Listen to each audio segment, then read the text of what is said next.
তেল ছাড়া খুব সহজেই একটা মাছের রেসিপি শেয়ার করব। এটা কিন্তু তোমরা ডায়েটে থাকলে খুবই ইজিলি খেতে পারবে। এখানে কিন্তু সেদ্ধ শাকটাও খাওয়া হয়ে যাবে, মাছটাও খাওয়া হয়ে যাবে।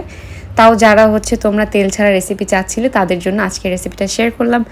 একেবারে বাসায় থাকা খুবই কম জিনিস দিয়ে বানানো, তবে ভীষণ ভালো খেতে। তোমরা যারা ভাত খাও তারা কিন্তু ভাত দিয়েও এটা খেতে পারো, আবার শুধু শুধুও খেতে পারবে। তো চলো রেসিপিটা শুরু করে দেওয়া যাক। প্রথমেই নিয়ে নিলাম কতগুলো কাঁচামরিচ, তোমরা ঝাল যতটুকু পছন্দ করো সেই অনুযায়ী নিয়ে নিবে। এবার দিলাম ভেতরে একটু সরিষা। তো সরিষাটা আমি প্রায় 1/2 চামচ পরিমাণ নিয়েছি, মানে অনেকটা কম পরিমাণে ধুয়ে নিয়েছি। এর ভেতর দিলাম রসুন কুচি একটু বেশি পরিমাণে, পেঁয়াজ কুচিও দিলাম একটু বেশি পরিমাণে। একটু লবণ দিয়ে খুব ভালো করে শিল নোড়াতে একটু টাইম নিয়ে বেটে নিবে খুব মিহি করে। এবার তোমরা তোমাদের পছন্দ মতো মাছ অথবা বাড়িতে যেই মাছ আছে সেই মাছটা ইউজ করতে পারো। তো আমি এখানে নিয়ে নিলাম কই মাছ। তার ভেতরে যেই মশলাটা বেটে রেখেছিলাম সেটা দিয়ে দিলাম।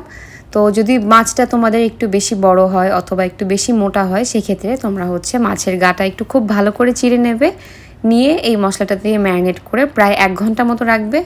তো আমার কাছে যে মাছগুলো আছে সেগুলো খুব একটা বেশি বড় না, একটু পাতলা প্লাস ছোট, যার জন্য আমি প্রায় 15 থেকে 20 মিনিট মতো ম্যারিনেট করে রেখেছিলাম।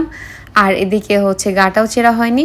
তো যাই হোক, খুব ভালো করে মেখে রাখলাম এক সাইডে। এবার চলে আসলাম, নিয়ে নিলাম এখানে আমি শাক। তো আমি এখানে ইউজ করছি পুঁই শাক। তোমরা চাইলে লাউ পাতা যেটা আছে সেটাও ইউজ করতে পারো, তবে আমার হাতের কাছে পুঁই শাক ছিল। ভাবলাম যে পুঁই শাক দিয়ে করে দেখি কেমন লাগে খেতে। তো আগে আমি এটা লাউ শাক দিয়ে করেছি, বেশ ভালোই লাগে। তো পুঁই শাকগুলোকে একটু বড় পাতা ছোট পাতা প্রত্যেকটাই আমি ডালের থেকে আলাদা করে নিচ্ছি।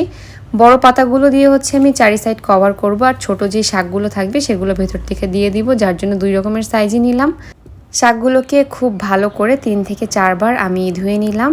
তারপরে একটা কড়াইতে দিয়ে দিলাম। তো কড়াইতে তোমরা চাইলে একটু ঘি ব্রাশ করে নিতে পারো, অথবা অলিভ অয়েল অথবা সরিষার তেল। আর ফিশের ভিতরে তোমাদের যদি মনে হয় তোমরা সামান্য পরিমাণে সরিষার তেল ইউজ করতে পারো, যেহেতু আমি তেল ছাড়া রান্না করে দেখাচ্ছি, যার জন্য এখানে কোনো প্রকার তেল ইউজ করছি না। তো কড়াইতে প্রথমেই আমি পাতাগুলো খুব ভালোভাবে পেতে নিচ্ছি, প্রায় ডবল ডবল করে একটু পেতে নিলাম, যাতে নিচটা একটা পাতা পুড়ে গেল আর একটা পাতা যাতে থেকে যায়।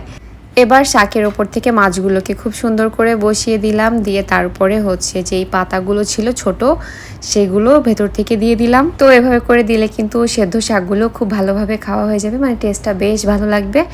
একটু বেশি পরিমাণেই চেষ্টা করবে শাকগুলো দেওয়ার ভেতরে। তারপরে ওপর থেকে আবার বড় বড় কয়েকটা সাইজের পাতা নিয়ে খুব ভালো করে মাছগুলোকে ঢেকে দিচ্ছি, যাতে খুব ভালোভাবে জিনিসটা সেদ্ধ হয়ে যায়। নিচের দিকেও যেভাবে একটু মোটা করে শাকগুলো দিয়েছিলাম, ওপরের দিকেও ঠিক সেভাবে করে একটু বেশি করে শাকের যে পাতাগুলো সেগুলো বড়গুলো একেবারে খুব ভালোভাবে মাছটাকে ঢেকে দিয়ে দিলাম, যাতে বাষ্পটা